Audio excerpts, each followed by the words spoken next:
জয় রাধা মাধব জয় কুঞ্জ বিহারি জয় রাধা মাধব জয় কুঞ্জ বিহারি। সবাই একসাথে হাতে তালি, উল্টো পাল্টা বললে হবে না, মায়াপুরে হাটের মতো হয়ে যাচ্ছে। করতালে তালে তালে, ঠিক আছে। জয় রাধা মাধব জয় কুঞ্জ বিহারি জয় রাধা মাধব জয় কুঞ্জ বিহারি জয় গোপী জনবল্লভ জয় গিরিবরধারী জয় কুঞ্জ বিহারি জয় গোপী জনবল্লভ জয় গিরিবরধারী জয় কুঞ্জ বিহারি জয় যশোদানন্দন ভজ জনরঞ্জন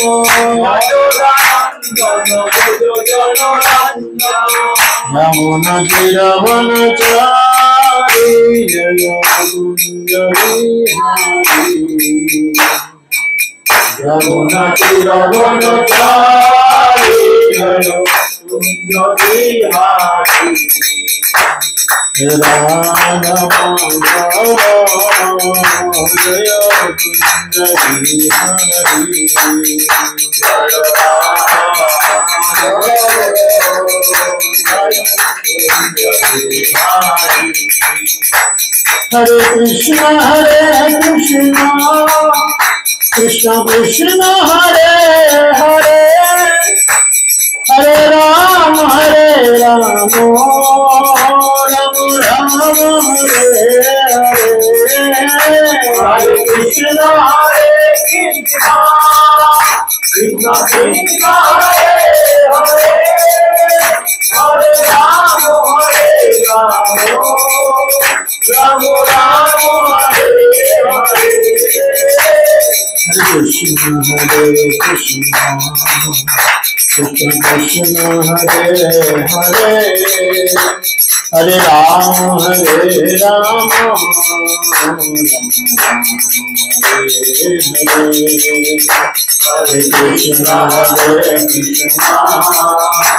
कृष्ण कृष्ण हरे हरे हरे राम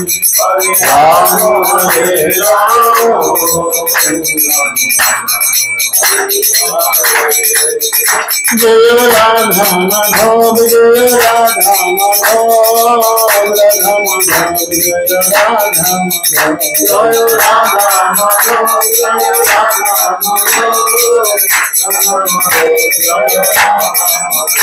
जय गुरु निताय पंचतत्व जय गुरु निताय जय गुरु निताय जय गुरु निताय जय जय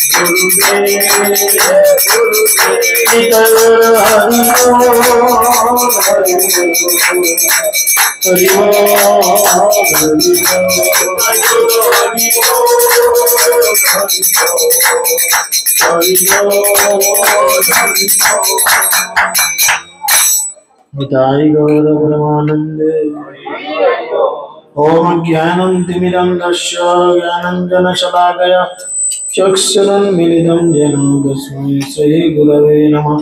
नमः विष्णुपादाय कृष्णपृष्ठाय भूतले श्रीमते जयपताकाशालिनिति नामिने नमाचार्यपादाय निताय कृपाप्रदायिने गौरगदाधामदाय नगरग्रामतारिणे नमः विष्णुपादाय कृष्णपृष्ठाय भूतले श्रीमते भक्तिवेदांत स्वामी नामिने नमस्ते सरस्वती देवे गौरवाणी प्रचारिणे निर्विशेष शून्यवादे वत्सत्वदेशतारिणे जय श्री कृष्ण चैतन्य प्रभु नित्यानंद श्री अद्वैत गदाधर शिवासदि गौरभक्तवृंद हरे कृष्ण कृष्ण कृष्ण हरे हरे हरे राम राम राम हरे हरे मुखं करति वाचलं गंगं लंघयते गिरिं निष्कृपादमहं वन्दे श्रीगुरुं दिनतारिणं परमानन्दमाधवं श्रीचैतन्येश्वरं श्रीचैतन्यमनोभीष्टं स्थापितं येन भूतले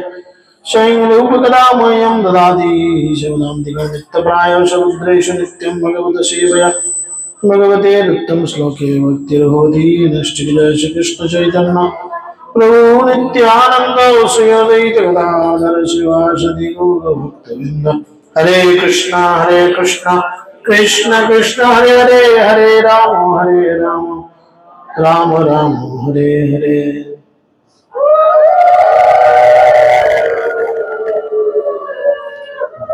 हरे कृष्ण সকলকে অসংখ্য ধন্যবাদ।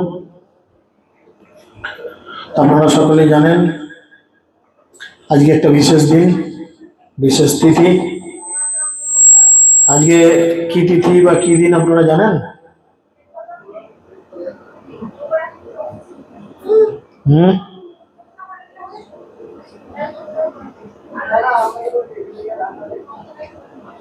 আজকে কিসের দিন? সোমবার দিন। আজকে আমাদের যে আচার্যগণ রয়েছেন তার মধ্যে অন্যতম একজন আচার্য ছিল প্রভুপাদের গুরু মহারাজ সরস্বতী গোস্বামী ঠাকুর ছিল প্রভুপাদের শুভ আবির্ভাব তিথি। উনি সচ্চিদানন্দ ভক্তিবিনোদ ঠাকুরের পুত্র, যেমন বাপ তার তেমন ছেলে, বুঝেছেন? বাপ কা বেটা সিপাহি কা ঘোড়া বলে না, তো তেমন হচ্ছে ব্যাপার। সচ্চিদানন্দ ভক্তিবিনোদ ঠাকুর ওনার পুত্র। একটু ভলিউমটা কমিয়ে দিই, মাস্টার ভলিউমটা একদম সোজা ডান দিকেরটা। হরে কৃষ্ণ। তো সচ্চিদানন্দ ভক্তিবিনোদ ঠাকুর উনি ওনার পুত্র সরস্বতী গোস্বামী ঠাকুর ছিল প্রভুপাদ, তাকে শুদ্ধ ভাগবত বানিয়েছেন। চিন্তা করে দেখেন, এই ভক্তিবিনোদ ঠাকুর একজন উচ্চপদস্থ সরকারি কর্মচারী ছিলেন। তার একবার পোস্টিং ছিল পুরী। পুরী নাম শুনেছেন তো? পুরীতে পোস্টিং ছিল এবং তিনি মন্দিরের একটা পদেও ছিলেন। যেহেতু সরকারি উচ্চপদস্থ কর্মচারী ছিলেন, তাই উনি কি করেছিলেন, ভগবানের কাছে গিয়ে, জগন্নাথের কাছে গিয়ে একটা খুব ভালো পুত্রের জন্য প্রার্থনা করেছিলেন যে জগন্নাথ তুমি কৃপা করে আমাকে একটা ভালো পুত্র দাও যে এই জগতের মানুষকে উদ্ধার করবে। এবং জগন্নাথ ওনার প্রার্থনা শুনেছিলেন এবং প্রার্থনা শোনার পরে ওনার স্ত্রীর কোল আলো করে ওনার পুত্রকে দিয়েছিলেন, যার পূর্ব জীবনের নাম ছিল সম্ভবত বিমলা প্রসাদ। কেন বিমলা প্রসাদ নাম লিখেছিলেন না, পুরী মন্দিরে আপনারা সকলেই জানেন জগন্নাথের ভোগ বিমলা দেবীকে আগে লাগানো হয়, তারপরে আনন্দবাজারের মাধ্যমে গোটা জগতের মানুষের কাছে এটা পাওয়ার জন্য পাঠানো হয়। তো তিনি তার ছেলেকে জগন্নাথের প্রসাদ রূপে যেমন সবাই গ্রহণ করে, কৃপা রূপে গ্রহণ করে, সেরকম তিনি বিমলা দেবীর কৃপা হিসাবে তার ছেলের নাম লিখেছিলেন বিমলা প্রসাদ। একবারে ঘটনা এত সুন্দর যে বিমলা প্রসাদ তার মায়ের কোলে রয়েছেন আর জগন্নাথের রথযাত্রা হচ্ছে পুরীতে। আর ওনারা যে বাড়িতে থাকতেন সেই বাড়িটা ওই রথের যে রাস্তা মাসির বাড়ি যাওয়ার তার সামনেই থাকতেন। তা এক বছরকার ঘটনা এরকম যে জগন্নাথ রথে যাচ্ছেন, যেতে যেতে ঠিক সচ্চিদানন্দ ভক্তিবিনোদ ঠাকুর যে কোয়ার্টার্স পেয়েছিলেন সেই কোয়ার্টার্সের সামনে গিয়ে দাঁড়িয়ে যায়, রথ আর নড়ে না। পুরীর রথে কত লোক হয় আপনারা জানেন, কিন্তু আমাদের মতো 20, 50, 100, 200, 500 লোক নয়, এখানে লক্ষাধিক লোক থাকে। সবাই টানাটানি করেছেন, কিন্তু রথ তার জায়গা থেকে এক চুলো নড়ে না। তো তার পরবর্তীতে কি হয় না, বিমলা প্রসাদকে তার মা কোলে করে নিয়ে এসে যখন রথে আরোহণ করেন, জগন্নাথের পায়ের কাছে তাকে শুইয়ে দেওয়া হয়। আর অবাক কাণ্ড, জগন্নাথের গলা থেকে এরকম প্রসাদী মালা খুলে পড়ে যায় বিমলা প্রসাদের গলায়। তখন পান্ডারা জগন্নাথের ইঙ্গিত বুঝতে পারেন যে ইনি কোনো সাধারণ ব্যক্তি নন, ইনি জগতে সাধারণ মানুষের মতো আবির্ভূত হলেও ইনি গোটা জগৎকে শোধন করার ক্ষমতা রাখেন। তো সেই বিমলা প্রসাদ পরবর্তীতে ওনার উচ্চ লেখাপড়া কমপ্লিট করেন। আমাদের হুগলি জেলার শ্রীরামপুরে একটি স্কুল রয়েছে, সেখান থেকে তিনি স্পেশাল কিছু ট্রেনিং নেন সংস্কৃতের উপর। ওনার অনেক বড় জীবনী, বলতে গেলে আজকে মূল ক্লাসে আসা যাবে না। ইত্যাদি ইত্যাদি ভাবে তিনি থাকেন এবং পরবর্তীতে তিনি নিজের জীবন ভগবানের সেবায় উৎসর্গ করেন। আর তার কৃতিত্ব, তিনি গৌড়ীয় মঠের বিভিন্ন মঠ মন্দির স্থাপন করেন, 64 গৌড়ীয় মঠ স্থাপন করেন। এবং ওনারই শিষ্য হচ্ছেন আমাদের পরম গুরুদেব, আমাদের সবার দাদু অভয়চরণ অরবিন্দ ভক্তি বেদান্ত স্বামী শ্রী প্রভুপাদ। ওনার একনিষ্ঠ শিষ্য। শিষ্য মানে হচ্ছে যিনি শাসন মেনে চলেন। আমরা অনেকেই দীক্ষা নেওয়ার প্ল্যান করি না, কিন্তু দীক্ষা নেওয়া মানে কি কেবলমাত্র খেয়াল খুশি মতো জীবনযাপন নয়। দীক্ষা মানে গুরুদেব বা গুরুদেবের প্রতিনিধির শাসন মেনে চলবে। তো প্রভুপাদ তাকে তার শিষ্যত্বে বরণ করেন নিজেকে, এবং নিজে তার গুরুদেবের কথা অনুযায়ী, আদেশ অনুযায়ী গোটা জগতের বুকে তিনি কৃষ্ণ নাম প্রচার করেন। তার রেজাল্ট আপনারা আজকে দেখতে পাচ্ছেন চোখের সামনে, ইসকন তৈরি হয়েছে।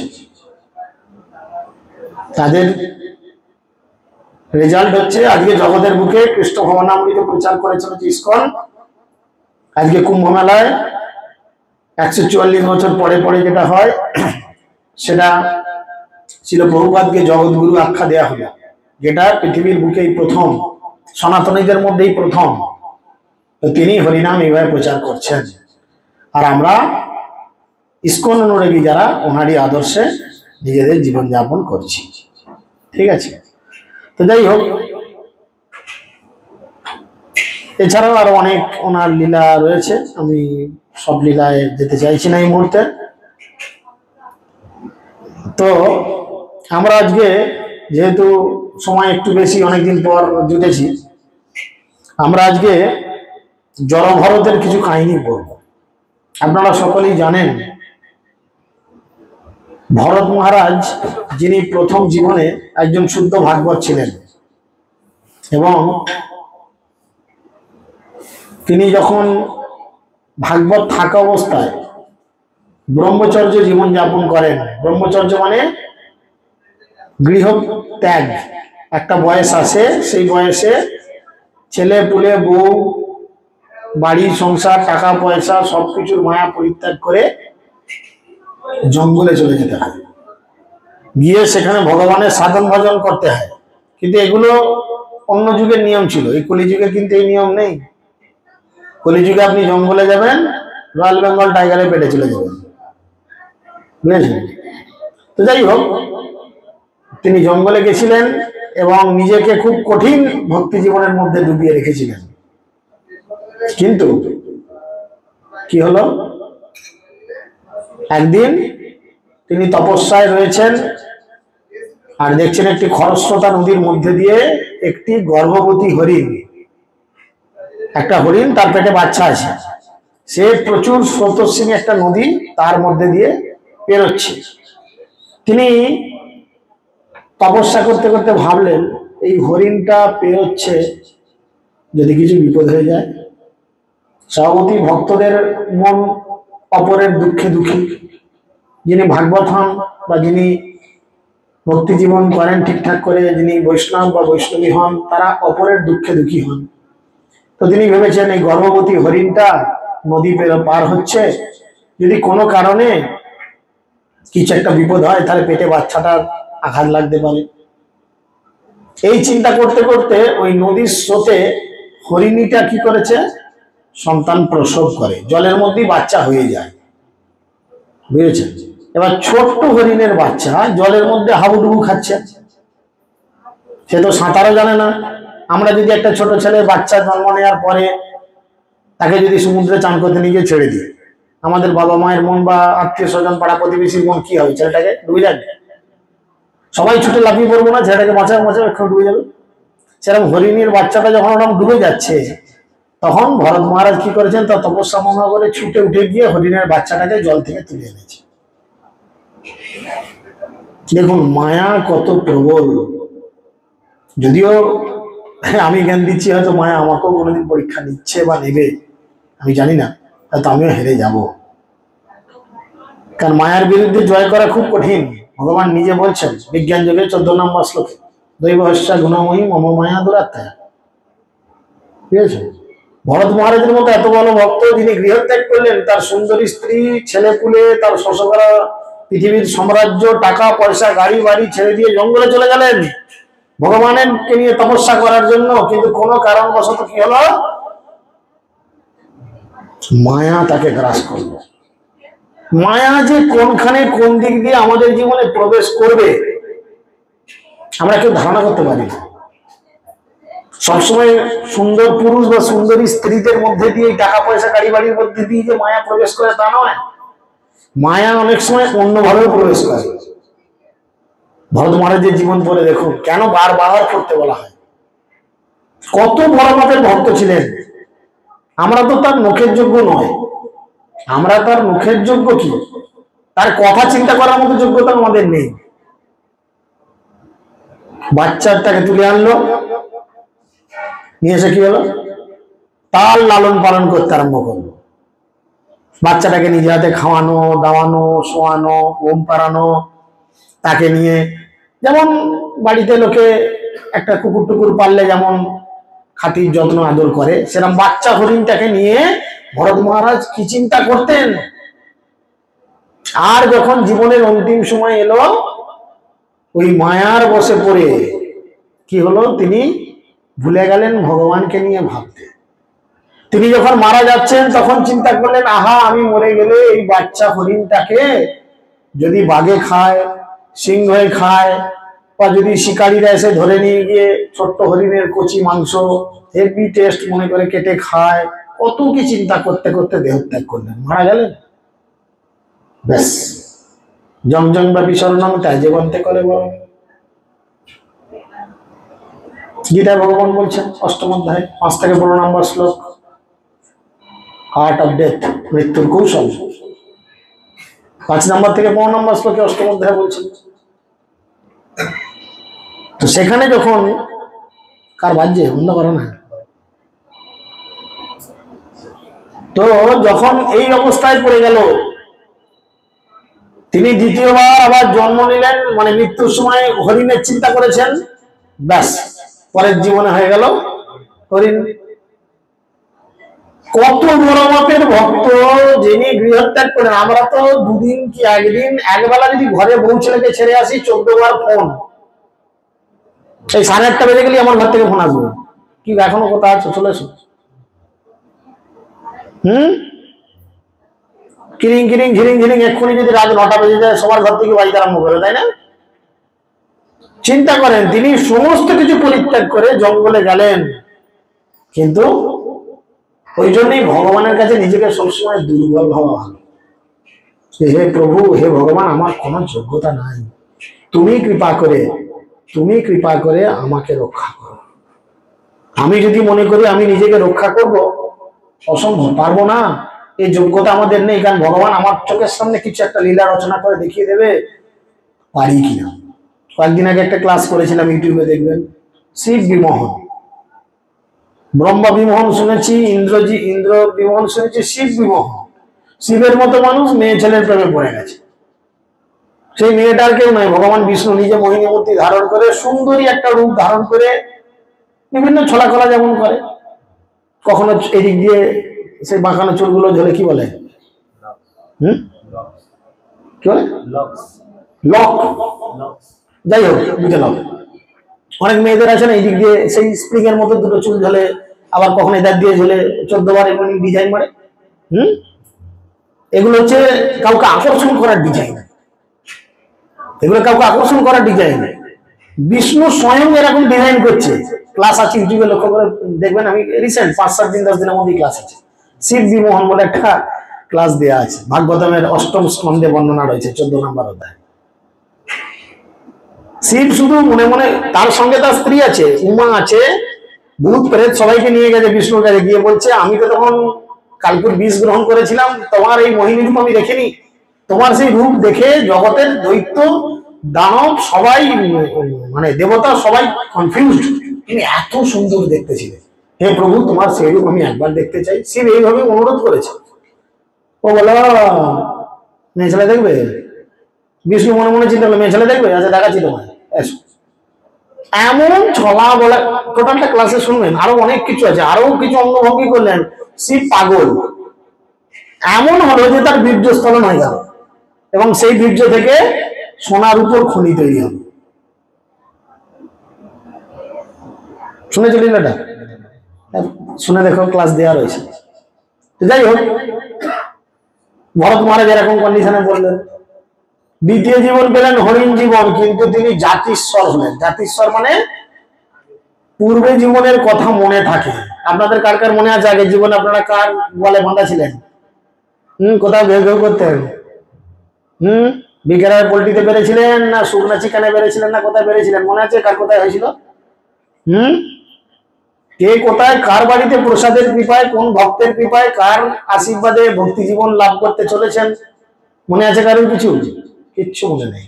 ভগবান সব ডিলিট করে দেয়। নতুন ফোন কিনলে যেমন এক সব ঝাঁ চকচকে পাওয়া যায়, কোনো স্টোরে কিছু থাকে না, স্টোরেজ ফ্রি।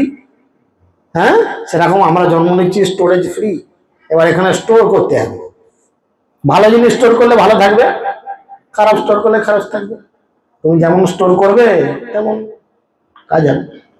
ভরত মহারাজ যখন দ্বিতীয়বার হরিণ জীবন পেলেন, জাতিস্বর, তিনি বুঝলেন এর আগের জীবনে কি এমন আমার উল্টোপাল্টা কাজ ছিল যার জন্য তীরে এসে নৌকাটা ডুবে গেল। কি কাজ ছিল? আসক্তি। দেখুন, কোন মহিলার প্রতি আসক্ত নয়, ছেলে ফুলের প্রতি আসক্ত নয়, একটা বন্য জন্তুর প্রতি শুধু আসক্তি। আসক্তি কতটা খারাপ চিন্তা করে দেখুন। আসক্তি থাকা ভালো কার প্রতি? ভগবানের প্রতি, সাধুগুরু বৈষ্ণবের প্রতি। সাধুগুরু বৈষ্ণবের প্রতি, ভগবানের প্রতি আসক্ত হওয়া ভালো। এই জগতে অন্য কারোর প্রতি আসক্ত হওয়া কখনোই উচিত নয়। হয়তো এত বড় বড় লেকচার আমি মারছি, ভগবান আমাকে দিয়ে পরীক্ষা নিতে পারে, দুম করে আমার জীবনও কিছু দিয়ে দিলে ঝামেলা, লে সামলা। এবার আমি আপনাদের সকলের চরণ অনুরোধ করছি, আমার জন্য একটু প্রার্থনা করবেন যাতে আমি মায়ার দাস না হই। তো সেই জন্য তিনি কি করলেন? এই চিন্তা করতে করতে দেহত্যাগ করলেন। নেড়া কতবার বেলতলায় যায়? কেন বলেন তো? কেন বলে যে নেড়া একবার বেলতলায় কেন যায়? 2-4 বার কেন যায় না? গেলে তো পাকা বেল পাবে, বেশ কি বলে বেলের শরবত ফরবত করে খাওয়া যাবে। কেন একবার যায় বলেন তো? দুম করে মাথায় যদি পরে বেল। আর আমাদের তো এরকম অবস্থা, ঘুমটাও নাই আর দুটো চুলও নাই যে কিছুটা মানে রেহাই হবে। বড় বেল গোদাম করে পড়লে এই বেলের অবস্থা খারাপ হয়ে যাবে। আর একবার যদি গোদাম করে পরে কারোর মাথায় যাবে, দ্বিতীয়বার বেল তলা দিয়ে গেলে পড়িয়ে থাকবে, বেল নাই দেখাচ্ছে। বুঝেছে? তাই ভরতের আগের জীবন যখন হরিণ জীবন পেলেন, তিনি ভাবলেন যে কি কারণে আমার এরকম অবস্থা হয়েছে। তৃতীয় জীবন হলো, আবার ব্রাহ্মণ পরিবারে জন্মালেন। তৃতীয় জীবনে এই ভরত মহারাজ আবার ব্রাহ্মণ পরিবারে জন্মালেন, এবং জন্মিয়ে তিনি এবার স্থির করলেন যে না,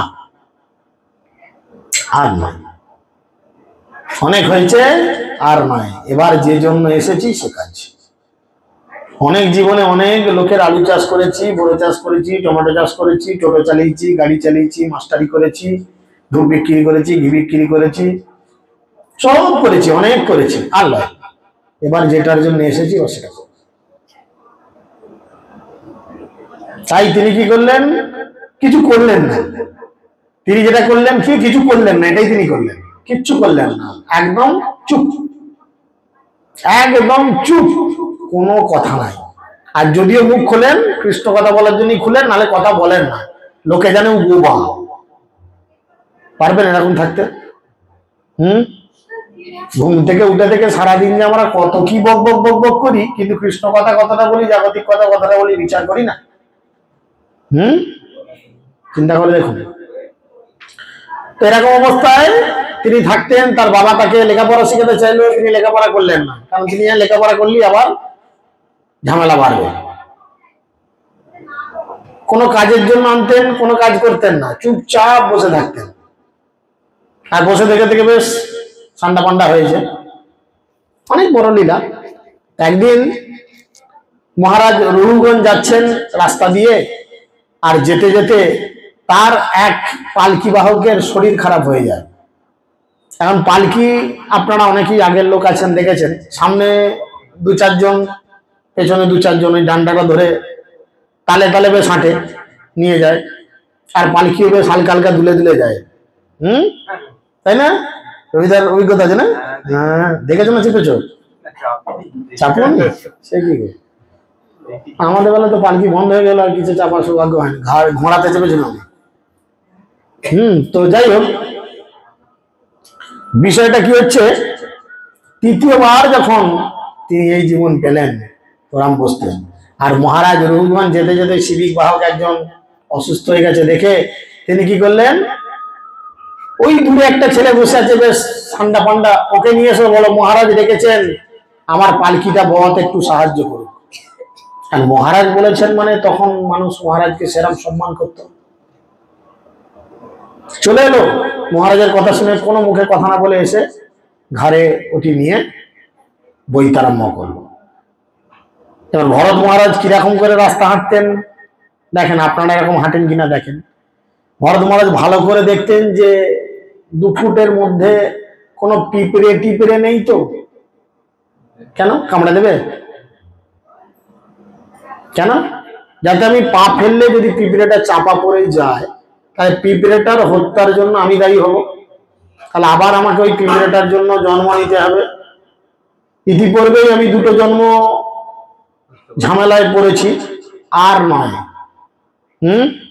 তিনি দেখছেন তবে পা ফেলছেন।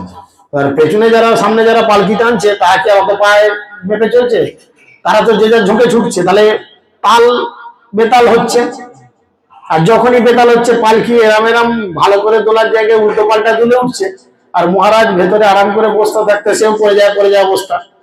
আপনারা ট্রেনে একটা কোথাও যাচ্ছেন, ঠিক আছে, আরামবাগ থেকে চেপেছেন, হয়তো কোথাও যাচ্ছেন, ট্রেনের একটা তো ছন্দ আছে আপনারা জানেন, হঠাৎ করে ট্রেন যদি বেশি দোলে আপনারা কি করবেন? ভয় খাবেন না? এই কি হলো কি হলো, দেখ দেখি চাকা পঞ্চার হয়ে কিনা, হবে কিনা? তো ঠিক সেরকম মহারাজ রঘুগঞ্জ বলছে এরকম দুলছে কেন দেখো। আর যখন তিনি এই কথাগুলি বলেছেন, এই কথা শ্রবণ করার পরে তিনি কি করেছেন, সঙ্গে সঙ্গে তাদের বাহকদের জিজ্ঞেস করেছেন। আর বাহকরা তখন বলছেন যে মহারাজ, আমাদের কোনো দোষ নেই, দোষ যদি কেউ করে থাকে সেটা একমাত্র করেছে কে, আপনি যে নতুন শিবিকা বাহককে বা নতুন যাকে অ্যাপয়েন্টমেন্ট দিয়েছেন, তিনি আমাদের এরকম সমস্যায় ফেলেছেন। এখন আপনি চিন্তা করুন আপনি কি করবেন। তো তখন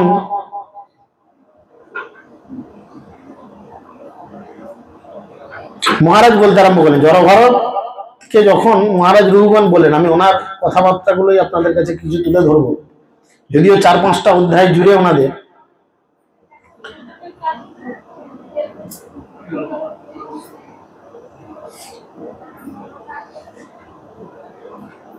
মহারাজ বলছেন যে তোমরা কেন অসমান ভাবে শিবিকা বহন করছো, ভালোভাবে বহন তো করো। শিবিকা বাহকরা রাজার তিরস্কার বাক্য শ্রবণ করে দণ্ড ভয়ে ভীত হয়ে এইভাবে রাজার কাছে নিবেদন করলেন, বললেন, হে রাজন, আমরা আমাদের কার্য সঠিকভাবেই সম্পাদন করছি, আমরা অবহেলা করছি না, আপনার আজ্ঞা অনুসারে আমরা সুষ্ঠুভাবেই শিবিকা বহন করছি, কিন্তু সম্প্রতি যে ব্যক্তিকে আপনি নিযুক্ত করেছেন সে দ্রুত চলতে পারছে না বলে আমরা তার সঙ্গে শিবিকা বহন করতে পারছি না। দণ্ড ভয়ে ভীত বাহকদের কথা শুনে রাজা রঘুগণ বুঝতে পারলেন যে কেবল একজনের দোষের ফলে শিবিকা যথাযথভাবে বাহিত হচ্ছে না। সেই কথা খুব ভালোভাবে বুঝতে পেরে তাদের আবেদন শুনে তার ঈষৎ ক্রোধের উদ্রেক হয়েছিল। যদিও তিনি ছিলেন রাজনীতির শাস্ত্রে পারদর্শী অত্যন্ত অভিজ্ঞ একজন ব্যক্তি, তবু রাজস্বভাববশত তার চিত্তে ক্রোধের উদয় হয়েছিল। রাজা তো মনে মনে একটু রাগ হয়। প্রকৃতপক্ষে রাজা রঘুগণের চিত্ত রজগুণের দ্বারা আচ্ছাদিত ছিল, তাই তিনি ভস্মাচ্ছিত অগ্নির মতো প্রচ্ছন্ন ব্রহ্ম তেজ সম্পন্ন জড়ভরতকে বললেন। এখানে জড়ভরতকে বলছেন কি দেখুন, এখানে তিনি বলছেন জড়ভরতকে যে প্রচ্ছন্ন অগ্নির মতো প্রচ্ছন্ন ব্রহ্মতেজ সম্পন্ন জড়ভরতকে বললেন। ভক্তরা কোনোদিন দেখাতে যায় না যে আমার কত ক্যালি আছে, দেখে কেন দেখাতে যায় না বলেন তো? দেখালে কি ভালোই তো হবে। ভক্তরা যদি দেখাতে চায় যে আমি একটু আশীর্বাদ করলে লোকের ভালো হয়, পৈতেটা একটু হাতে ধরে মাথায় ঠেকিয়ে দিলে তোমার মেয়ের বিয়ে হয়ে যায়, হ্যাঁ, তারপর একটু জল পড়া তেল পড়া ফুঁদি দিলে বা একটু উচ্ছিষ্ট দিলে যদি তোমাদের ভালো হয়, ভক্তি হয়, তো এটা করলে তো ভালো। 2 টাকা 5 টাকা 50 টাকা দক্ষিণা তো আসতেই পারে। কেন করে না ভক্তরা? কারণ ভক্তরা জানে আমাদের প্রকৃত উদ্দেশ্য কি, অর্থ উপার্জন করা না ভগবানকে খুশি করা। এই জন্য ভক্তদের ক্যালি থাকলেও তারা কিছু দেখাতে চায় না, তারা সবসময় সবার থেকে আড়াল করে রাখে। তাই এখানে তিনি বলছেন, রাজা রঘুগণ জড়ভরতকে বললেন, আহা কি কষ্ট তোমার। আমরা অনেক সময় বলি না, গতরটা তো হাতির মতো, হ্যাঁ, তোর জন্য কত কষ্ট নাড়াতে। ও হে ভাই, তুমি নিশ্চয়ই একাকী অনেকক্ষণ ধরে অনেক পথ এই শিবিকা বহন করে অনেক ক্লান্ত হয়ে গেছো। রাজা টন মেরে কথা বলছে ভরত মহারাজকে, উনি চুপচাপ শুনছেন। আর তাছাড়াও তোমার বার্ধক্যবশত তুমি অত্যন্ত পরিশ্রান্ত হয়েছে, তাছাড়া দেখতে পাচ্ছি তুমি বুড়ো হয়ে গেছো। অথচ তিনি বুড়ো নন, তিনি জোয়ান। 20-25 বছর একটা জোয়ান ছেলে, তাকে বুড়ো বলছে, তাহলে কেমন রেগে যাবে বলেন? এই রবিদাকে যদি বুড়ো বলে তাতেও খেতে যায়, আমাদের বয়সী লোককে বুড়ো বলে তাহলে আমরা কেমন রেগে যাবো? তাই তিনি বলছেন, হে সখে, তোমার শরীর দৃঢ় নয় এবং তুমি সেরকম বলবানও নয়, তোমার সঙ্গে বাহকরা কি তোমার সঙ্গে সহযোগিতা করছে না? এইভাবে রাজার বক্রোক্তির দ্বারা জড়ভরতকে তিরস্কার করলে জড়ভরত অভিমান শূন্যই ছিলেন। তিনি তার চিন্ময় স্বরূপ উপলব্ধি করার ফলে অবগত ছিলেন যে তিনি তার এই দেহ নন। এই চিন্ময় স্বরূপে আমাদের অধিষ্ঠান করা উচিত, বুঝেছেন?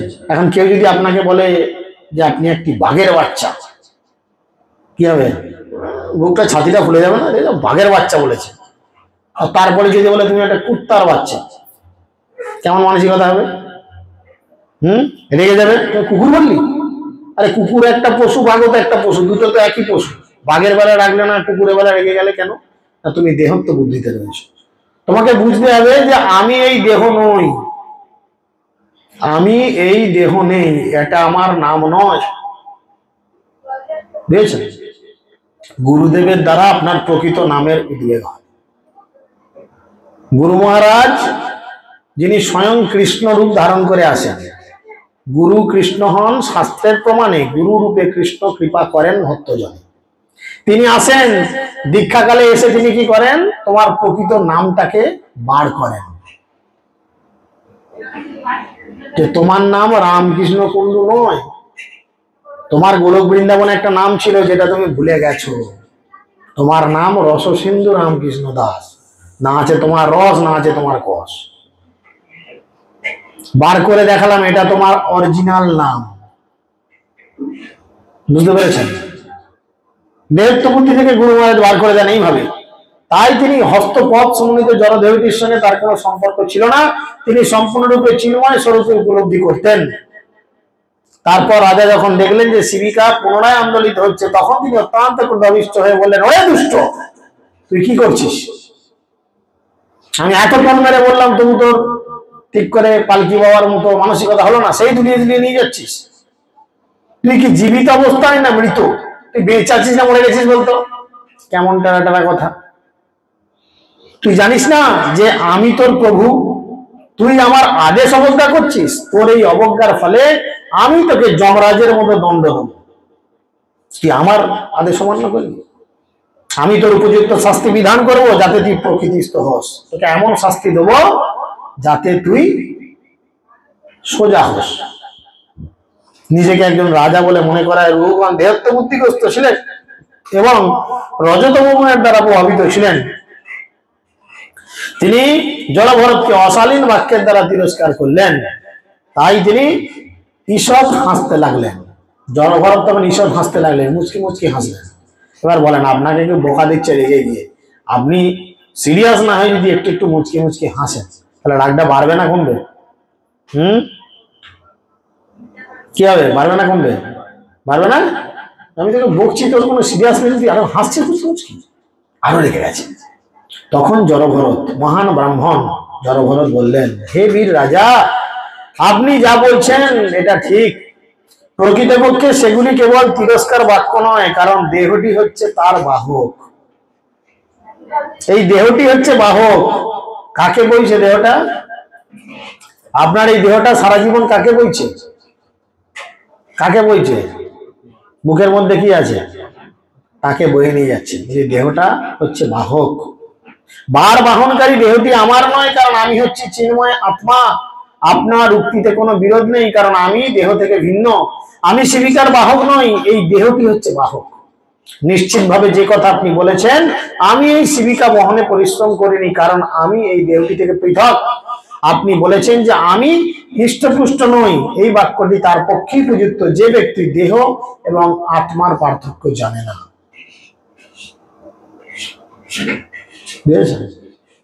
ভুরু প্লাক করে খুব সুন্দর ভুরু টানা হচ্ছে, মুখে ফেসিয়াল ব্লিচ হচ্ছে মুখ সুন্দর করার জন্য। আত্মাটাকে সুন্দর করার জন্য কোনো চিন্তা ভাবনা হচ্ছে কি?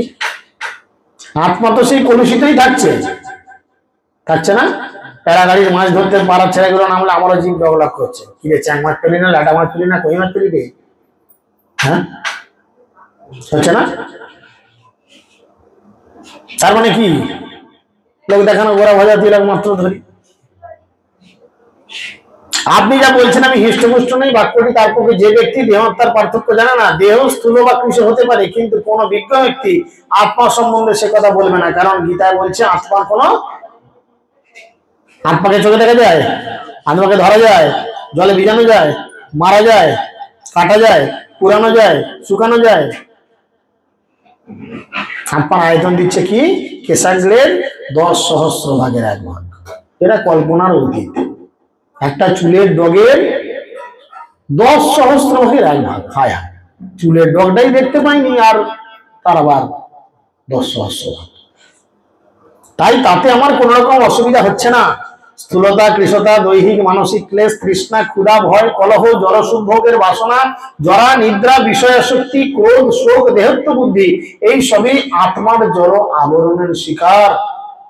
দেহত্ব বুদ্ধিতে মগ্ন ব্যক্তিরাই এগুলির দ্বারা প্রভাবিত হয়, কিন্তু আমি সর্বপ্রকার দেহত্ব বুদ্ধি থেকে মুক্ত। তাই আমি স্থূল অথবা কৃশ নই, অথবা আপনি যে কথাগুলি বলছেন আমি তার কোনোটি নই।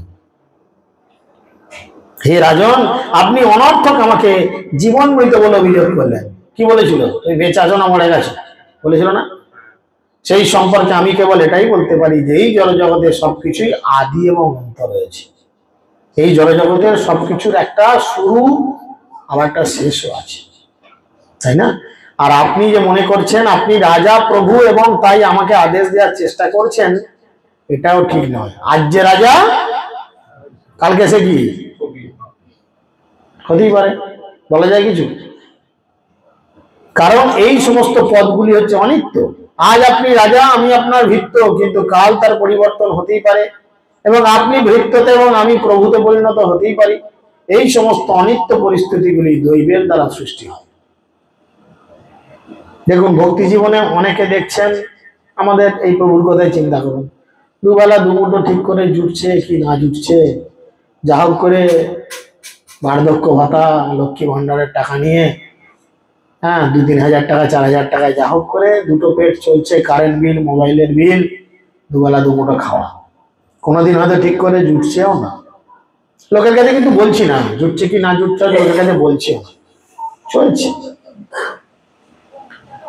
কিন্তু আপনি কি জানেন যে এই মানুষটাই দেহত্যাগ করার পর গোলক বৃন্দাবনে নিত্যকালের জন্য বিরাজ করবে, সেখানে ভগবানের সেবায় লাগবে এবং সেখানে নব যৌবন সম্পন্ন হবে এবং সেখানে কোনো কিছুর অভাব থাকবে না। গোটা জগতের রাজার মতো বিচরণ করবে, যেখানে কোনো দুঃখ নেই, কোনো কষ্ট নেই, শোক যন্ত্রণা কিচ্ছু নেই। কতদিনের অপেক্ষা? আর কটা দিন, কটা মাস, কটা বছর, কটা ঘন্টা? কদিন হলো, কবছর হলো? 73। বোঝা পৌঁছে শ্মশানে চলে গেছে কাঠ। আর কাল সকালেও চোখ বন্ধ করতে পারে, বা 1 মাস পরেও, বা 1 বছর 2 বছর পরে চোখ বন্ধ করতে পারে। ব্যাস, মানে ভগবানের কাছে যাওয়ার জন্য এইটুকু সময়টা শুধু পড়ে আছে, এইটুকু পাঠ বাকি, শেষ করলেই ব্যাস এবার গ্রিন রুমে গিয়ে তুই পেট ভরে ভাত খা। আমাদের যাত্রার সময় হতো না, যাত্রা করতে ওঠার আগে, হ্যাঁ, যারা আমাদের পাড়ার অ্যামেচার পার্টি করতো, ও আমাদের কি টেনশন হচ্ছে, ঘন ঘন বাথরুম যাচ্ছি, তাই না? ঘন ঘন বাথরুম যাচ্ছি টেনশনে, রান্না হয়ে গেছে রে। আমাদের ওখানে যখন নাটক যাত্রা করতাম, রান্না গেছে, খেয়ে দিকে পেট ভর্তি করে, না না এখন খাওয়া যাবে না, খেলে আরো টেনশন হবে, যদি আবার জোর কিছু বড় বাথরুম পেয়ে যায়, খাওয়া যাবে না এখন। যেমনি পাট সারা হয়ে গেল, দেখ খেতে দে, হেভি করে দিয়েছি। সেরকম পৃথিবীতে অভিনয় করতে এসেছি, কেউ 50 বছর, কেউ 40 বছর, কেউ 60 বছর, কেউ 70 বছর, কেউ 100 বছর। যার বয়স যত বেড়েছে জানবো অভিনয়ের পাঠ শেষ হয়ে এসেছে। আর কটা দিনের অপেক্ষা, এরপরে ভগবানের কাছে ফিরে যাবেন। সেখানে গিয়ে আর অভিনয় করতে হবে না, সেখানে গিয়ে ভগবানের সেবায় লাগবে। তো সেই জন্য তিনি বলছেন এইগুলো দৈবের দ্বারা সৃষ্ট। হে রাজন, আপনি যদি এখনো মনে করেন যে আপনি হচ্ছেন রাজা, আমি হচ্ছে আপনার ভৃত্য, তাহলে আপনি আদেশ করুন, আপনার আদেশ আমাদের পালন করতে হবে। কিন্তু আমি এই কথা বলতে পারি যে এই পার্থক্য অত্যন্ত ক্ষণস্থায়ী এবং ব্যবহার অথবা প্রথা থেকেই তার উৎপত্তি, এছাড়া আর অন্য কোনো কারণ আমি দেখি না। সেই ক্ষেত্রে প্রভুকে ভৃত্যই কে, সকলের জরা প্রকৃতির নিয়মের মধ্যে বাধ্য, তাই কেউই প্রভু নয় আর কেউই ভৃত্য নয়। তুমিও না রাজা আর আমিও না প্রজা। কিন্তু তা সত্ত্বেও আপনি যদি মনে করেন যে আপনি মালিক, আমি আপনার ভৃত্য, তাহলে আমি সেটা স্বীকার করব। আপনি চিন্তা করুন, কারণ ভরত মহারাজ জানতেন যে আমি যার কাছে মুখ খুলছি এই লোকটা বুঝবে। কোনো কারণবশত হয়তো এখন বুঝে উঠতে পারছে না, কিন্তু এ বুঝবে, একদিন না একদিন বুঝবে। তাই তিনি বলে দিয়েছিলেন, বলুন এখন আমি আপনার জন্য কি করতে পারি, আপনি আদেশ দিন। হে রাজন, আপনি বলেছেন ওরে উন্মত্ত, ওরে জড়ো, আমি তোকে দণ্ডদান করবো, তাহলে তুই প্রকৃতিস্থ হবি। সেই সম্পর্কে আমি বলতে চাই যে জড় মুখ বধিরদের মতো অবস্থান করলেও আমি ব্রহ্মাত্ম নিষ্ঠা লাভ করেছি। আমি বোবাদের মতো বসে থাকতে পারি, কোনো কাজ করতে না পারি, চুপচাপ থাকতে পারি, কুটনি না নাড়তে পারি, কিন্তু আমি বলতে পারি যে আমি ভগবানের প্রতি গভীর নিষ্ঠা ভক্তি লাভ করেছি। আমাকে দণ্ড দিয়ে আপনার কি লাভ? আর আপনার অনুমান যদি ঠিক হয় এবং আমি যদি সত্যি সত্যি উন্মত্ত হই, তাহলে আমাকে দণ্ড দেওয়া পৃষ্ঠবস্তু পোষণ করার মতোই হবে, তার ফলে কোনো লাভ হবে না। কারণ উন্মত্ত ব্যক্তিকে দণ্ডদান করা হলে তাকে উন্মত্ততার উপশম হয়। দেখবেন কোন মানুষকে নিয়ে গেল বিচার হবে, তাকে তাহলে হাসপাতালে নিয়ে এসে চেক আপ কেন করানো হয়? ধরুন কালকে একজনের ফাঁসি হবে, জানেন তো এগুলো, কারণ কালকে হয়তো ফাঁসি হবে ভোরবেলা, আজকে ডাক্তারের কাছে নিয়ে আসে চেক আপ করাতে, শরীর সব ফিটফাট আছে কিনা। যদি কালকে মেরিয়ে দিব তাকে গলায় দড়ি দিয়ে টাঙিয়ে, তাহলে আজকে ডাক্তার দেখানোর কি দরকার? বুঝতে পেরেছেন? দেখানো হয় কিনা? যারা জেল খাটে তাদের ঠিক মতো ডাক্তারের কাছে চিকিৎসা করানো হয়, ট্রিটমেন্ট করানো হয়, সব ঠিকঠাক। কেন হয় না? এটা হচ্ছে দেশের আইন, সংবিধান, যে পাগল অসুস্থ এদের উপরে কোনো অত্যাচার হয় না। তো তুমি তো আমাকে বললে উন্মাদ, আমি যদি প্রকৃতির উন্মাদ হই তাহলে তুমি আমায় শাস্তি দিতে পারবে? আমাকে প্রকৃতিস্থ করো। সুখদেব গোস্বামী বললেন, হে মহারাজ পরীক্ষিত, রাজন রঘুগণ পরম ভাগবত জড় ভগবতকে কর্কশ বাক্যে যখন তিরস্কার করেছিলেন, তখন শান্তচিত্ত মুনিবর তা সহ্য করে তার যথাযথ উত্তর দিয়েছিলেন। অবিদ্যার কারণ দেহত্ব বুদ্ধি, কিন্তু জড়ভরত সেই ভ্রান্ত ধারণা দ্বারা প্রভাবিত ছিলেন না। তার স্বাভাবিক দৈন্যতা বশত তিনি নিজেকে একজন মহান ভক্ত বলে মনে করতেন না, এবং তিনি নীরবে তার পূর্বকৃত কর্মের ফল ভোগ করে যেতেন। যে আমার জীবনে যা কিছু খারাপ ভালো ঘটুক, এটা আমার পূর্ব জীবনের কোনো খারাপ ভালো কর্মের ফল। তিনি এর জন্য অনুতাপ করতেন না, তিনি মেনে নিতেন। গরম কড়াই নামাতে গিয়ে হাত পুড়লো, আহা উহু বাহা বাছা, জলে ডোবো, বরফে দাও, কত কি বলে এগুলোকে, সহানুভূতি আসলো। কিন্তু কেউ কি একটু বললো, প্রভু এটা পূর্ব জীবনের কিছু একটা বড় ছিল, ভগবানের কৃপায় ছোট করে একটুর উপর দিয়ে গেল? বুঝতে হবে, হয়তো গোটা আগুনে পুড়ে মরে যাওয়ার উপক্রম ছিল, ভগবানের নাম কীর্তন করো বা রাধারানীকে রান্নায় হেল্প করছো বলে সামান্য একটু ফসকার উপর দিয়ে জীবনটা বেঁচে গেল।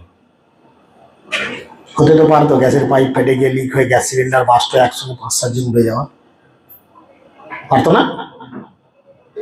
কৃষ্ণ বড় দয়াময়, রাধারানী আরো দয়াময়, বরণিতাই আরো দয়াময়। কি করলেন? অল্প কিছু ভুগিয়ে পরিস্থিতিকে নরমাল করে দিলেন। ভগবানের এই হচ্ছে কৃপা। তাই তিনি বললেন, একজন সাধারণ মানুষের মতো তিনি মনে করেছিলেন যে শিবিকা বহন করে তিনি তার পূর্বকৃত দুষ্কর্মের ফল বিনষ্ট করছেন। এইভাবে বিচার করে তিনি পূর্ববৎ শিবিকা বহন করতে লাগলেন।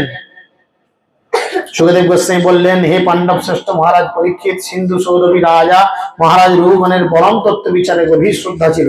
জড়ভরতের যোগশাস্ত্র সম্পন্ন এই সমস্ত কথা তার হৃদয়কে ছেদন করলো। এতক্ষণ জড়ভরত যে ডোজগুলো দিয়ে গেল, তার হৃদয় ছেদন করলো, এবং তিনি বুঝলেন। মহারাজ রঘুগণ তখন বললেন, হে ব্রাহ্মণ, আপনি সকলের অজ্ঞাতসারে প্রচ্ছন্ন ভাবে এই সংসারে বিচরণ করছেন।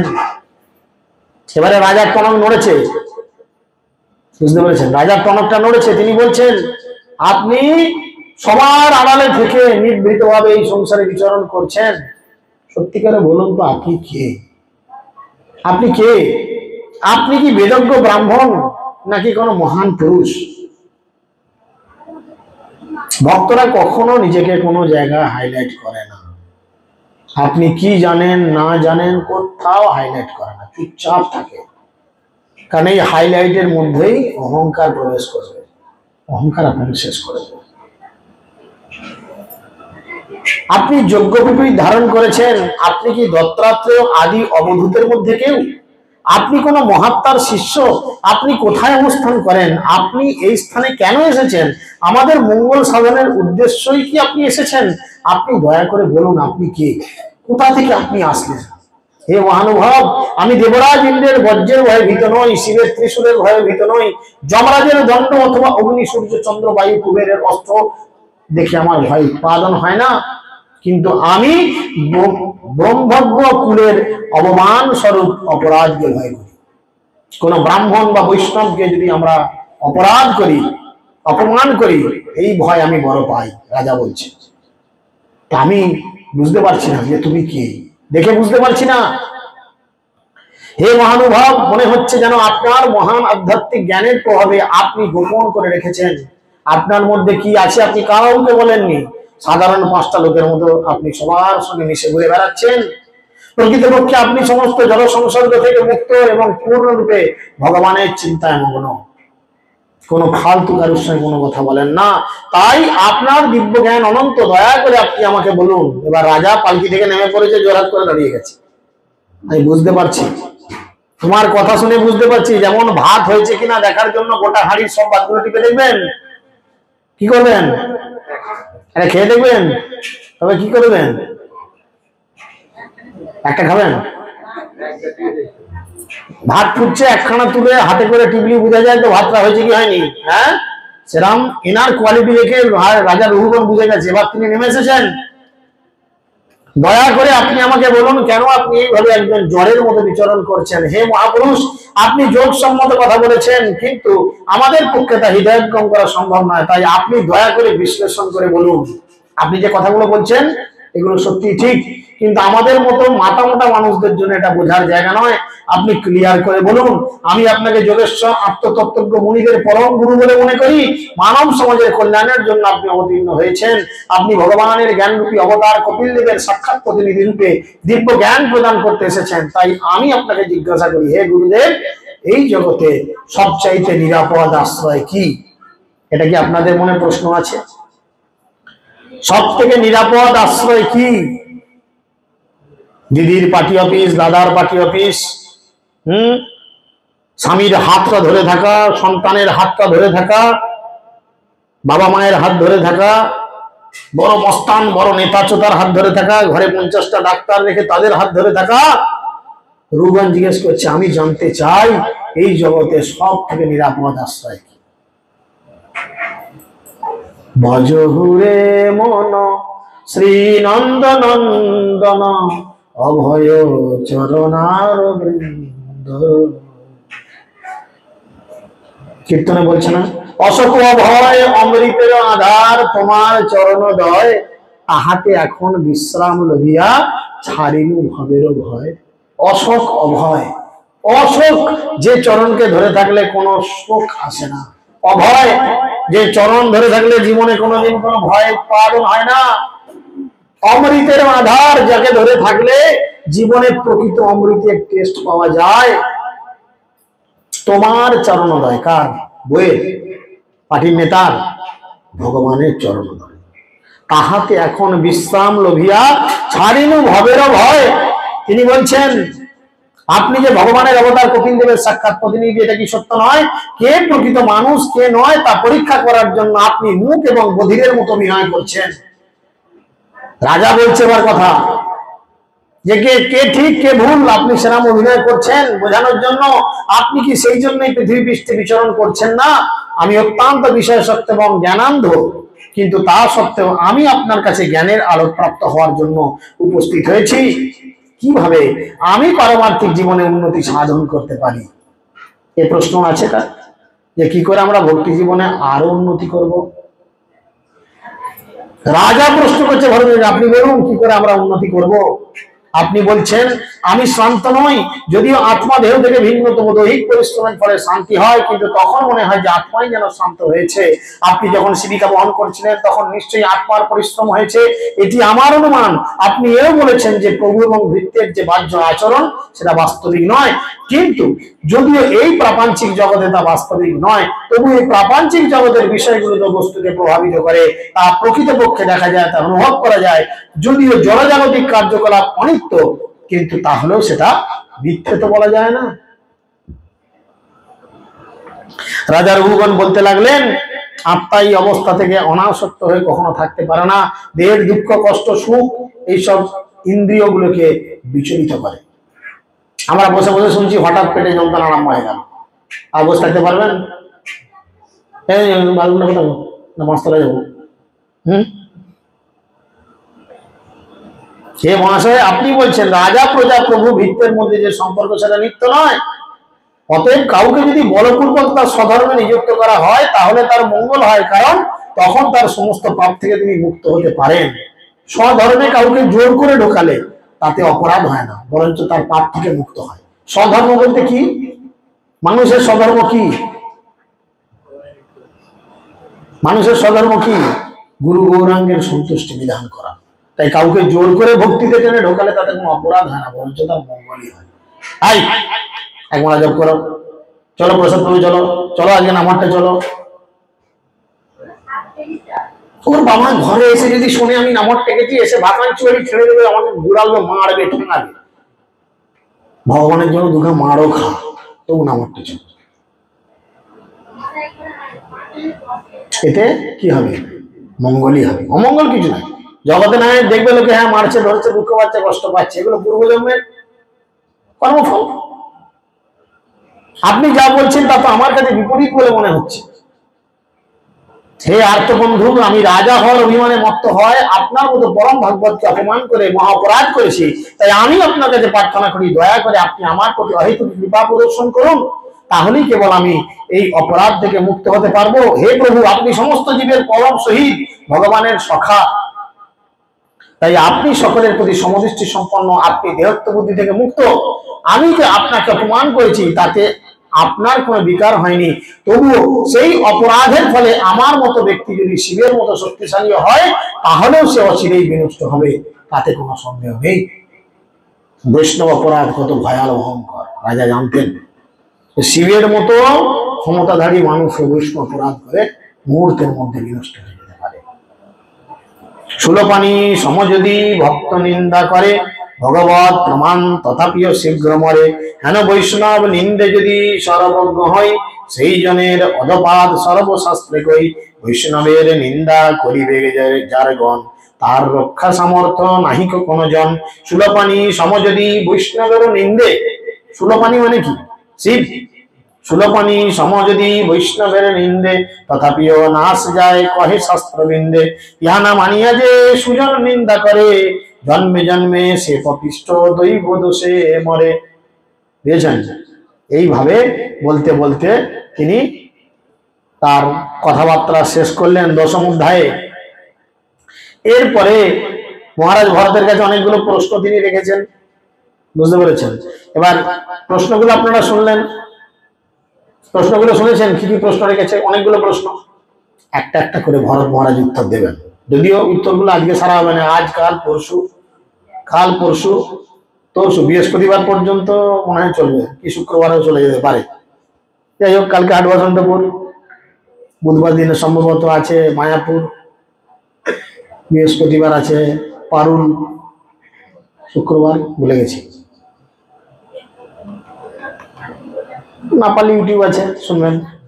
এবার ব্রহ্মাঙ্গ জড়ভরত বললেন, জড়ভরত বলতে আরম্ভ করলেন, হে রাজন, যদি আপনি বিজ্ঞ নন তবু আপনি বিজ্ঞের মতো কথা বলছেন, অতএব আপনি বিজ্ঞদের মধ্যে শ্রেষ্ঠ ব্যক্তি নন।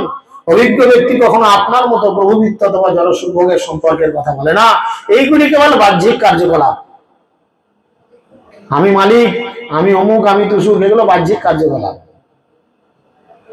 এগুলো বাহ্যিক কার্যকলাপ। তত্ত্বজ্ঞান সমন্বিত অভিজ্ঞ ব্যক্তি কখনো এইভাবে কথা বলেন না।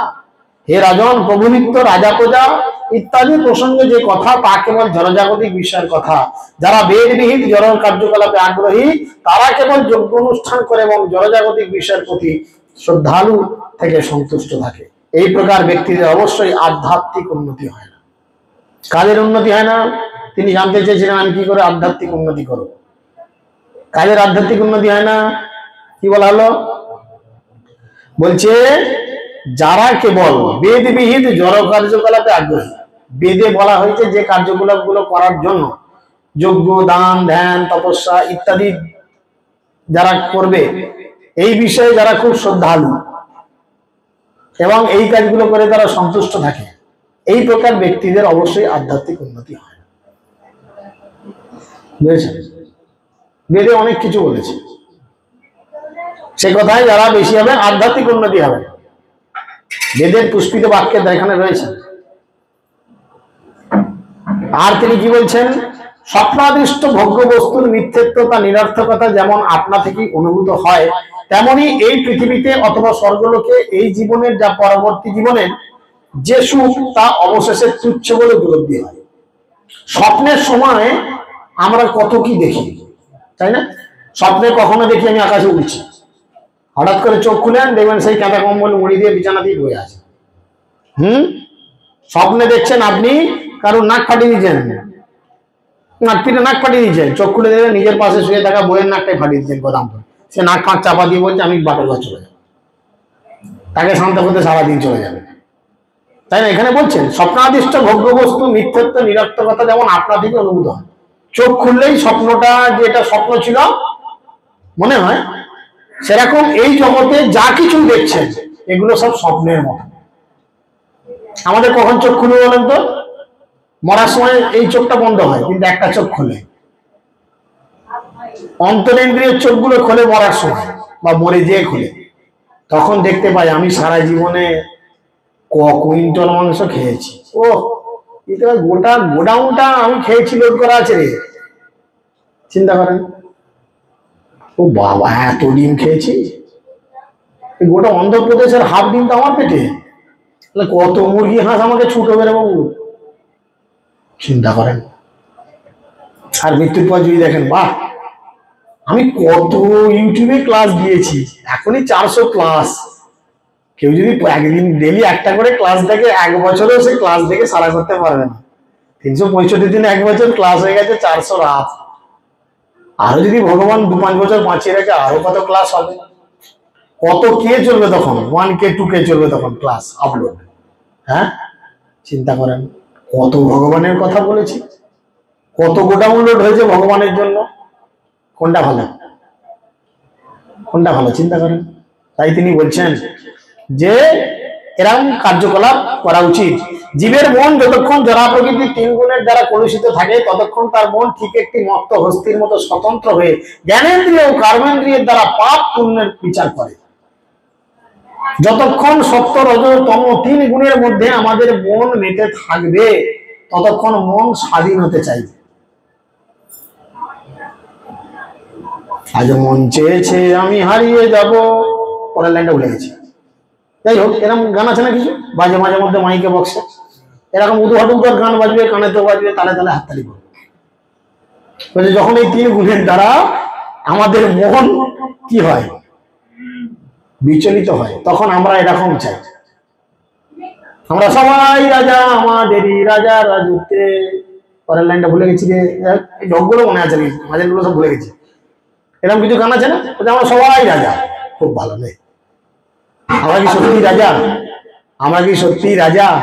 ভগবান আমাদের রিয়েল আইডেন্টিটি কি দিচ্ছেন? আমরা হচ্ছি ভগবানের নিত্য দাস বা দাসী, আমরা হচ্ছি চাকর।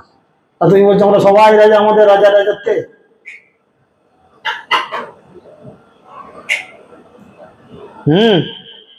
তার ফলে জীব তার কর্মের ফলস্বরূপ সুখ এবং দুঃখ ভোগ করার জন্য জড়জগতের বন্ধনে বারবার আবৃত হয়। মন যতক্ষণ পাপ পুণ্য কর্মের বাসনায় মগ্ন থাকে, ততক্ষণ তা স্বাভাবিকভাবে কাম ক্রোধ আদির দ্বারা বিকারগ্রস্ত হয়। মন যতক্ষণ পাপ পুণ্য কর্মের বাসনায় মগ্ন থাকে, এটা করলে পাপ হবে, এটা করলে পুণ্য হবে, অত বাদ বিচার করার দরকার নেই।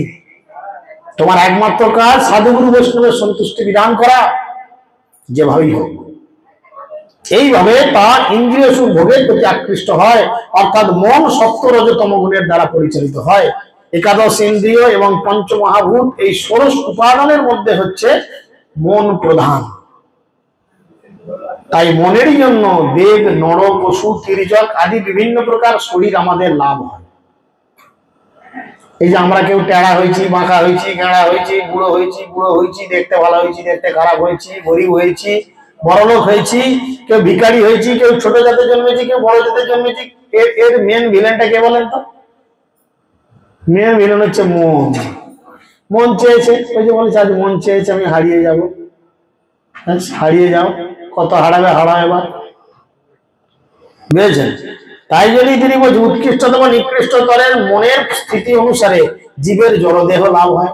মনের স্থিতি উৎকৃষ্ট বা নিকৃষ্ট যদি হয়, পরবর্তীতে আপনার তেমন স্থিতি হবে। আপনি মনে মনে খুব হিংসুটে, খুব হিংসা করেন, পরে জীবনে সাপ হবেন। এবার একটু ভালো চেহারাওয়ালা সাপ হলে ঢামনা সাপ হবে, নাহলে যদি একটু রোগা পাতলা সাপ হন তাহলে জল ঢোড়া হবে।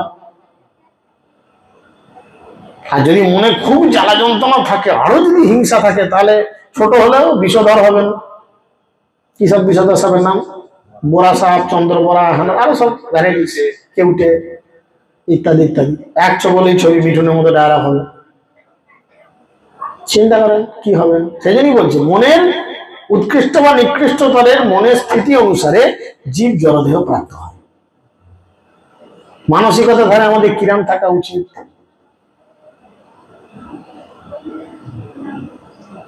চিন্তা করেন, বলছে সুলপানি শিবও যদি বৈষ্ণব নিন্দা করে তারও রক্ষা নাই।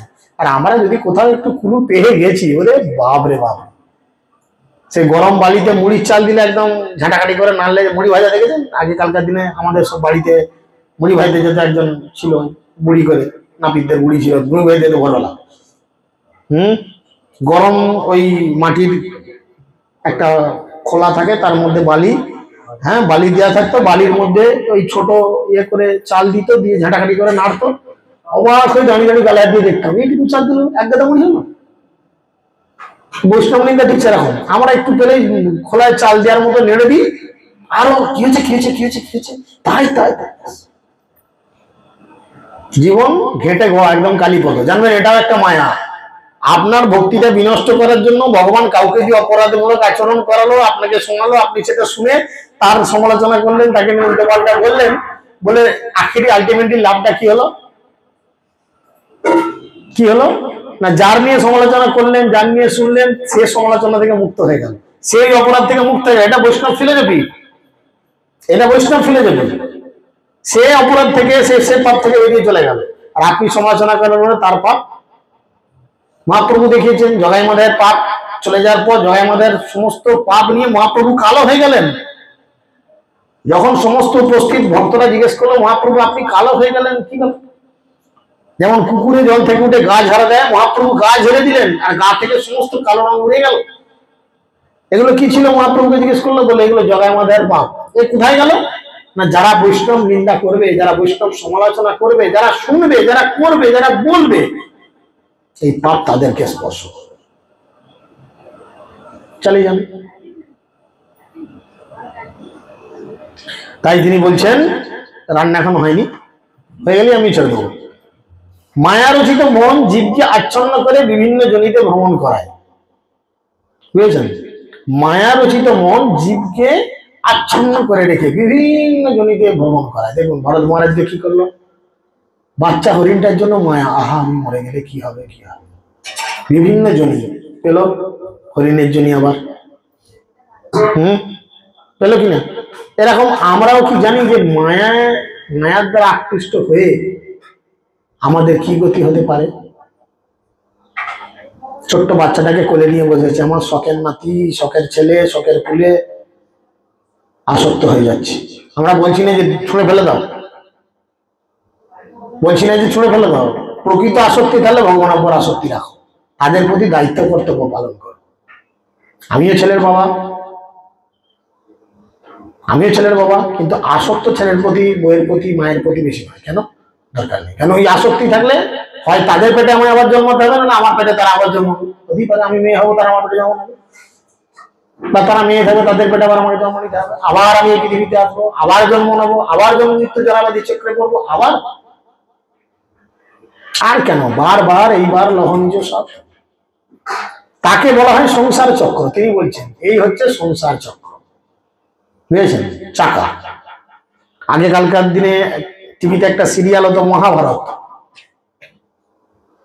সিরিয়ালটা শুরু হওয়ার আগে কিছু রিক্যাপ বলতো, আর একটা চাকা ঘুরতো, দেখতেন? যারা দেখেছে তারা জানবে, একটা চাকা ঘুরা দেখাতো। সুপারা তখন টিভি থাকে না, তার কি দেখবে? বাপের মাসিতে বাড়ি শুধু ছিল। এই মনের কারণে জীব জড়জগতের দুঃখ এবং সুখ ভোগ করে থাকে। জীবকে এইভাবে মহাচ্ছন্ন করে মন পাপ পুণ্য কর্মের ফলসমূহ সৃষ্টি করে, এবং তার ফলে আত্মা জড়জগতের বন্ধনে আবার আবদ্ধ হয়ে যায়। আবার কারুর বউ হয়ে আসতে হবে, আবার কারুর স্বামী হয়ে আসতে হবে, আবার কারুর ছেলেপুলে হয়ে আসতে হবে, আবার কারুর গোয়ালে বাঁধা থাকতে হবে, আবার কারুর জমি চাষ করতে হবে, আবার কারুর বাগানে ফল দিতে হবে, কিছু না কিছু জীবন পাবো। মেন ভিলেন কিন্তু মন, ওর কথা সবসময় শোনা যাবে না, বুদ্ধিকে বিচার করতে হবে। সাংখ্যযোগে শেখাচ্ছে মনের কথা শোনা যাবে না। ওরে মন ভালো নাহি লাগে সংসার, রেহাই দিয়ে এবার অনেক হয়েছে, জন্ম মরণ জরা যে সংসারে আছে ভরা, তাতে বলো আছে কিবা সার। এবার রেহাই দিয়ে ভাই, অনেক হয়েছে, এবার বুদ্ধি দিয়ে বিচার কর, আমাকে নিয়ে আর এরকম ছেলে খেলা করা কি উচিত? এবার আমাকে বিদায় দিয়ে এবার ছেড়ে দে, গোটা জগতের লোকের যাকে বাড়ি ধরে যা, আমাকে ছাড় ভাই। এইভাবে জড়জগতের বন্ধনে আবদ্ধ করে মন জীবকে এই সংসারে বিভিন্ন জনিতে ভ্রমণ করায়, এবং তার ফলে জীব মানুষ, দেবতা, স্থূল, কৃষ ইত্যাদি অবস্থা অনুভব করে। কবু স্বর্গে উঠায়, কবু নরকে ডুবায়, দণ্ডজনে রাজা যেন নদীতে চুবায়। বুঝেছেন? এই যে অনেকে আছে বুড়ো বয়সে একদম মেরে দিয়ে, এখনো ভাত হতে দেরি আছে, রান্না ওই খসখস করে আওয়াজ হচ্ছে, মানে এখনো রান্না সারা হয়, একটা হয়ে গেছে ঠান্ডা হয়েছে, আর একটা হয় না, আওয়াজ হচ্ছে, মানে এখনো রান্না হয়, একদম মেরে দিই, হলেই তো মহাপ্রসাদ গোবিন্দের চোখ খুলবো। অতিরিক্ত ঘুমানো কিসের লক্ষণ দেবে? পরবর্তী জীবনে ভাল্লুকের দেহ দেবে। বহুবার বলছেন মেরু প্রদেশে ভাল্লুকের দেহ পাবো। 6 মাস ঘুমবো, 6 মাস, 6 ঘন্টা নয়, 6 মাস, কি আরামের শরীর বলেন দেখি। একদম টান টান হয়ে 6 মাস ঘুমবেন আর 6 মাস জাগবেন। হেভি জিনিস, কিছু করার নেই। পণ্ডিতেরা বলেন যে এই দেহের আকৃতি, বন্ধন এবং মুক্তির কারণ হচ্ছে মন। এই দেহের যে আমরা আকৃতি পাই, কেউ দেখতে ভালো, কেউ দেখতে খারাপ, কেউ ফর্সা, কেউ কালো, কেউ গেঁড়া, কেউ টেড়া, কেউ ন্যাকা, ইত্যাদি ইত্যাদি, যে যেমন গরম পাই, যার যেরকম বন্ধন থাকে, এই সব কিছুর থেকে মুক্তি লাভ করানোর একটাই কারণ কি? মন। মনকে ওই জন্যই বলছে গীতাতে সাংখ্যযোগে কেন বলছে যে মনকে বুদ্ধি দিয়ে বিচার করতে হবে। কি থেকে ক্রোধ উৎপন্ন হবে? এটি বল, তোর বেশি ক্রোধ হয় বল, হাসছিস কথা বল। গীতায় ভগবান বলেছে কি থেকে ক্রোধ উৎপন্ন হয়।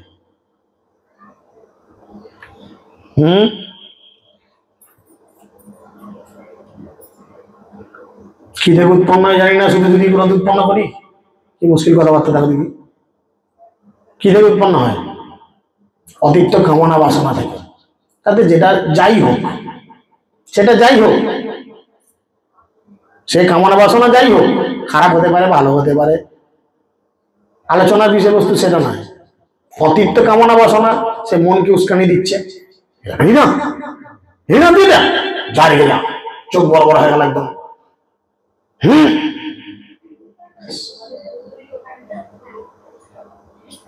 সাংখ্যযোগ বলছে। তাই মন হচ্ছে মুক্তির কারণ।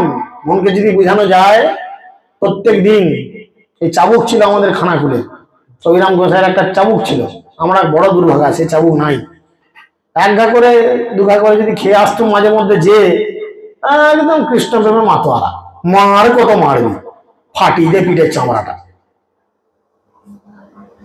বিহারা লোক চাবুক কেটে পড়েছে ওই জন্য দেখে, যে এদের আর আমিও বাগাতে পারবো না, তাই না?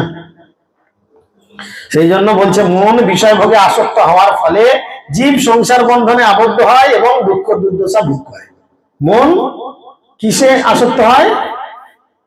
কিসে আসক্ত হয়? বিষয় ভোগে। বিষয়গুলো কি কি এই বলে, বিষয় কি কি বল? আমি রান্না করে সে বল না, প্রভুর কাজ কম নয়, আমার কি ধরেছে ওটা, হাসছিস কথা বলবি তো, বিষয় বল। তো সামনের লোকটা আবার রামকৃষ্ণ পেছনে মাথা লেগুচ্ছে।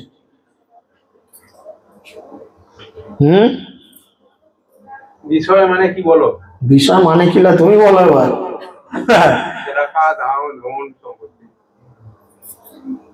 বিষয় কে বলবে? হাত তুলো, মাত্র দুজন, চিন্তা করো। বলছে বিষয় ভোগে আসক্ত হয়েছে। বিষয়টা কি কি? রূপ, রস, গন্ধ, স্পর্শ, শব্দ, এটা হচ্ছে পঞ্চতন্মাত্র বা ইন্দ্রিয়ের বিষয়।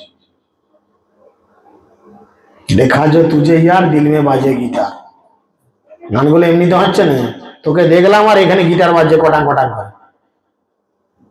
রূপ দেখেছি, তোকে দারুণ দেখতে, ব্যাস দিল তো পাগল হয়, বাকি সব ছাগলা হয়ে গেছে সঙ্গে সঙ্গে, কিছু করার নাই। আই লাভ ইউ, একটাই তো কথা, আই লাভ ইউ, ব্যাস।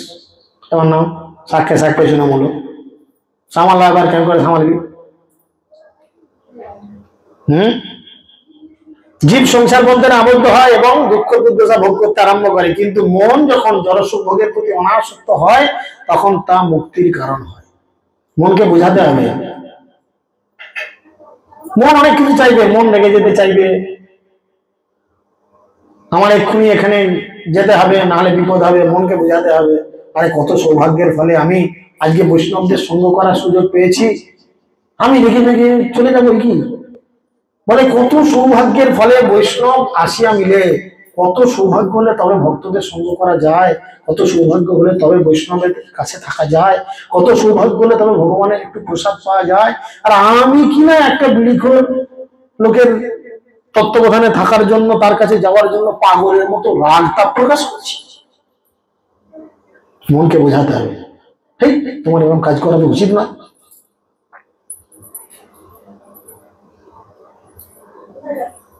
দ্বীপের বলতে যখন ঠিক মতো জ্বলে না, তখন তা থেকে কালো ধোঁয়া বেরোয়, কিন্তু তা যখন ঘৃতপূর্ণ হয়ে যথাযথভাবে জ্বলতে থাকে, তা থেকে উজ্জ্বল শুভ্র দীপ্ত প্রকাশিত হয়। বুঝেছেন? ওই প্রদীপ যখন তেল ফুরিয়ে যায়, দেখেছেন ওই পোলতেটা জলে একটা পোড়া পোড়া গন্ধ ছাড়ে, ধোঁয়া, হালকা হালকা ধোঁয়া ছাড়ে কিনা? কিন্তু যখন তেল ভর্তি থাকে পোলতেটা সুন্দর করে চকচক করে জ্বলে। এই তেলটা হচ্ছে আমাদের আধ্যাত্মিক জ্ঞান। আধ্যাত্মিকতার জ্ঞান যখন হৃদয়ে পরিপূর্ণ থাকবে তখন এই জ্ঞানের প্রদীপটা খুব সুন্দর জ্বলবে, যে কোনো জিনিস খুব সুন্দর জ্বলবে। তেমনি মন যখন ইন্দ্রিয় সুখভোগের প্রতি আসক্ত থাকে তখন তা দুঃখ দুর্দশার কারণ হয়, এবং মন যখন বিষয় বাসনা থেকে মুক্ত হয় তখন কৃষ্ণ ভাবনার দীপ্ত তার হৃদয় থেকে প্রকাশিত হয়। ধীরে ধীরে মনকে বুঝিয়ে যখন এই জায়গায় আনা যায়, পঞ্চকর্মেন্দ্রিয়, পঞ্চ জ্ঞানেন্দ্রিয়, অহংকার, এগুলি হচ্ছে মনের একাদশ বৃত্তি, মনের থাকার জায়গা। বুঝা গেল? পঞ্চকর্মেন্দ্রিয়, পঞ্চ জ্ঞানেন্দ্রিয়, আর হচ্ছে অহংকার। বুদ্ধির মধ্যে মন থাকে না, জানে বুদ্ধি তোমাকে তেলিয়ে কথা বলবে না। বাবা, আমার বৌমা যা কিছু বলতে গেলে খ্যাক করে ওঠে, সে শাশুড়ি বৌমার হয়ে কথা বলবে? বলবে কোনোদিন? বাবা তাই তো হচ্ছে ঘরে। তুমি সারা দিন রাত লোকের ঘরে, এর ঘরে তার ঘরে পরচর্চা পরনিন্দা করে ঘুরে বেড়াচ্ছ না? বৌমার সঙ্গে একটু হাতে হাতে আনাজ কেটে দাও না, বৌমাকে দু বালতি জল করে দাও না।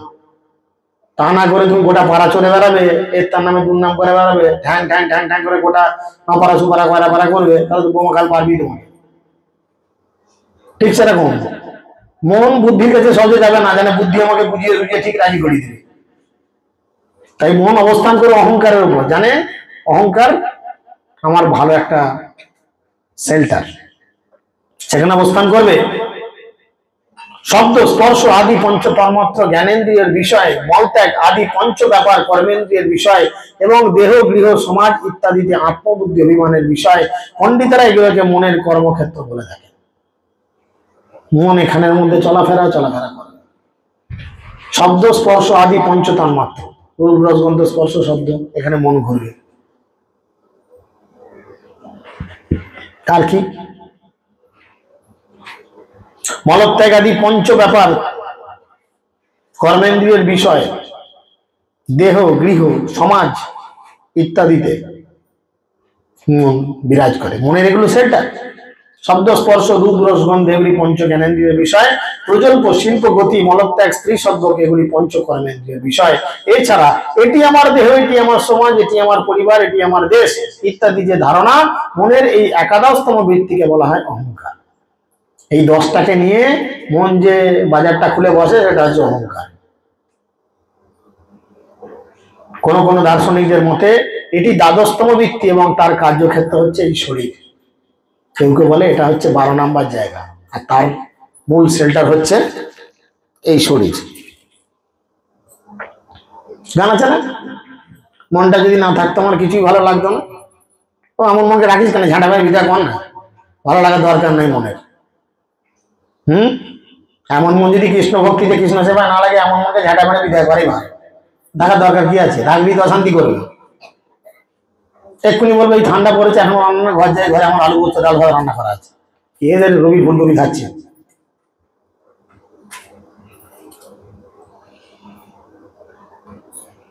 যাই হোক, দ্রব্য স্বভাব সংস্কার অদিষ্ট কাল এগুলি নিমিত্ত কারণ। এই সমস্ত নিমিত্ত কারণের দ্বারা ক্ষোভিত হয়ে এই 11 প্রকার চিত্ত বিকার প্রথমে 100 প্রকার, তারপর সহস্র প্রকার, তারপরে কোটি প্রকার হয়। এই 11টা থেকে কি হলো? প্রকার ভাগ হচ্ছে। রাগ একটু থেকে কি হয়? বাড়ে না কমে? বাড়ে। 11 চিত্ত বিকার প্রথমে 100 প্রকার, 11টা থেকে 100 রকমের 100 গুণ হবে, তারপরে সহস্র প্রকার, তারপর কোটি প্রকার হয়। কিন্তু এই বিকার আপনা থেকেই পরস্পরের সমন্বয়ে ফলে হয় না, পক্ষান্তরে তা হয় ভগবানের নির্দেশে। কি করে? ভাগবতের মধ্যে সব কি তাকে ঢোকাতে হয়? কি করে ভগবান কি বলেছেন?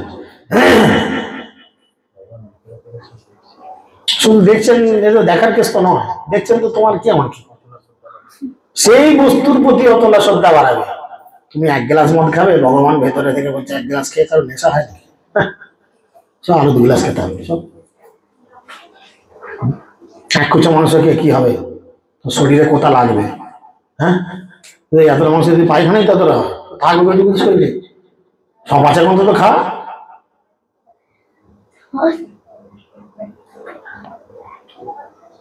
হৃদয় থেকে ভগবান কি হবে, অচলা সর্দি বাড়িয়ে দেবে। সেই জন্য বুদ্ধি দিয়ে বিচার করতে হবে। এই যে আমার রাগ হচ্ছে, তাপ হচ্ছে, অহংকার হচ্ছে, এই হচ্ছে তাই হচ্ছে, বুদ্ধি দিয়ে বিচার করতে হবে না, এগুলো আমি ভগবানের সেবায় লাগাবো। ঘুরে ফিরে ঢেকি যতই মাথা বাইরে চালু, কোথায় এসে পরে মাথাটা গর্তে এসে পরে গোদাম করি। সেরকম আমাদের পরিকল্পনা তাই রাখতে হবে। আমরা ভুল কাজ করি, ঠিক কাজ করি, খারাপ করি, না করি, পাপ করি, পুণ্য করি, ক্ষতি করি, ভালো কাজ করি, যাই করি, ভগবানের সেবা, ভগবানের ভক্তিটা যেন ভুলে না যায়। এটাই আমাকে সেই জায়গায় আবার ঘুরে ঘুরে টেনে আনবে। যাই হোক, আজকে আমাদের 11 নম্বর শ্লোক পর্যন্ত হলো। ভাগবতম পঞ্চম স্কন্ধ 11 নম্বর অধ্যায় 11 নম্বর শ্লোক হলো। কাল থেকে 12 নম্বর শ্লোক হবে। গতদিন রয়েছে হাট বসন্তপুর, আপনারা ইচ্ছা করলে আসতে পারেন। হাট বসন্তপুরে লোচন গোবিন্দ দাস প্রভু গৃহ মন্দিরে সন্ধ্যা 7টা থেকে 8টা। হরে কৃষ্ণ।